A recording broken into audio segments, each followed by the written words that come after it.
12 or I was probably 13 or 14. I was driving it and delivering some manure to my grandfather's house. I was bringing it home. I stopped to put it in reverse and let the clutch out. These disc clutches, problem with them is you got it or you don't. You know, you let it out, and that's why when I start off, it starts off stiff. Okay. Well, it split one of the planetary gears in the transmission and sheared off all the teeth. Oh man. And of course, there was no way anybody knew anything about fixing them. Yeah. And rather than have it sit, you know, there was nothing to it. I took and I said, well, I'll fix it. I moved the seat back to about here, and I took the original transmission out, put a short drive line behind, a short drive line in the front, put a 38 Chevy 4-speed transmission in it, and we drove it with that transmission in it for 50 years. And then when the barn burned down, I had it in the barn down there. The barn burned down. We couldn't get the truck out. Oh no.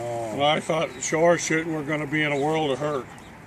We couldn't get it out of there, but they finally got the fire out, and well, you can see there wasn't much left. Oh no. Yeah, yeah, devastated.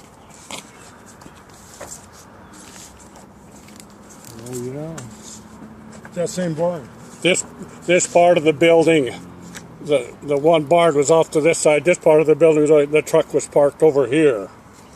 And so, I got a picture over here somewhere.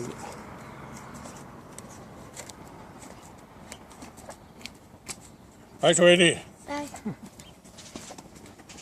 So I had to rebuild the whole barn, had to start from scratch. But what happened to the truck? Huh? The truck was in there. Yeah, but it didn't look like this. I'm trying to show you a picture of what it looked like. Oh. There. This is what it looked like. And it looked like that for the whole time we ever had it. There was no paint on it. The bed had extensions on it so that it would haul more. Okay. Didn't have a steering wheel. Didn't have a bent. Well, it had the seat there, but it just had some gunny sacks wrapped around it, and that was the upholstery. Gunny sack upholstery. Wow. And so when I decided to get it out of there and fix it so that at least we could move it, this set of all these spokes were broken down, and so we couldn't move it. And so I made a new set of spokes for it. Oh. I copied the originals that were in there. I made them exactly the same way that the originals were. And so once I started to get it all operational, then I thought, well, I'm going to at least get it so it looks a little nicer. But when I restored it, I changed it, replaced all of the wood. There was no running boards. There was, well, they were all gone. Yeah. And so I wanted it to still carry its age. And so all the seat metal, the welds on the frame are all 100% Original. Never been done over. But yeah, wood rim there. It took me a week to make that set of spokes, and I could not figure out how they came about it with them. The problem is, see, it has in the center, it has a dowel, a 3/4 dowel that sticks into the rim. Okay, and that holds the spoke to the rim. Okay. Well, the spokes aren't in the center of the wheel, and the offset isn't in the center of the spoke. Now, how in the world could they turn that on a lathe and make that work? And it finally dawned on me that they did two of them together. So back to back, you turn the center out, then I cut the rest of it out after. Oh. So they're made in a pair, a positive and a negative pair. Oh. And that's the odometer. That's the odometer. And it hadn't worked for 50 years either. I got it going now. But this thing had 900,000 miles on it. Yeah. Oh, whoops! That's what Yeah, whoa, that looks like it. Funny. Major fire there. Problem was, is we're in South Jordan. Okay, of course, 114th stopped at 7th West and went back to that direction. Yep. To get here, you had to come 106 down State Street. Yeah. None of the parking or the store and stuff was there. That was all farm field. Come down State Street, down 114th. It took South Jordan Fire Department 36 minutes to get here. And by that time, that was enough to. And by that time, see, it was all gone.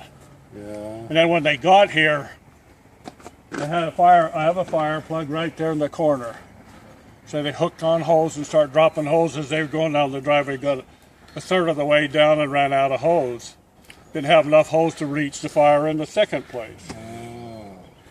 And so then they had to wait for the next truck that came. The first truck was a West Jordan truck. It wasn't even South Jordan. The second truck was a South Jordan. The third truck was a Draper. And the fourth truck came with Sandy. Well, they're supposed to back each other up. Well, they did eventually, but by then it was too late. Yeah. And what year was this? Pardon? What year? 99. Okay. Oh, 99. 2014 when we're filming this. So it's been put back together for 15 years. But in 99, they didn't have enough hose to reach back there. No. Problem was is they start with a 5-inch and drop the 5-inch down, see, but it wasn't near enough. And I really got after the fire marshal. I says, you mean to tell me that you don't have it in your book someplace, that what you've got to do when you have a specific fire at a certain place, what you got to take with to fight that fire? And he says, well, we've never really thought about that. Well, I says, well, you need to. Because I says, what you've got here is just a joke. Well, it was a joke to you because they didn't help. It burned everything to the ground. It burned. I probably had $50,000 worth of show stuff with Show Morgan horses at that time. Show saddles and bridles and drapes that fit your stalls when you go to the horse shows, and buggies and harnesses and all that stuff. It all burned up. 8 or 10 saddles all burned up. And so it basically put us out of the horse business. Fortunately, we had the horses out. We moved them out, and so they were out in the pasture. But that was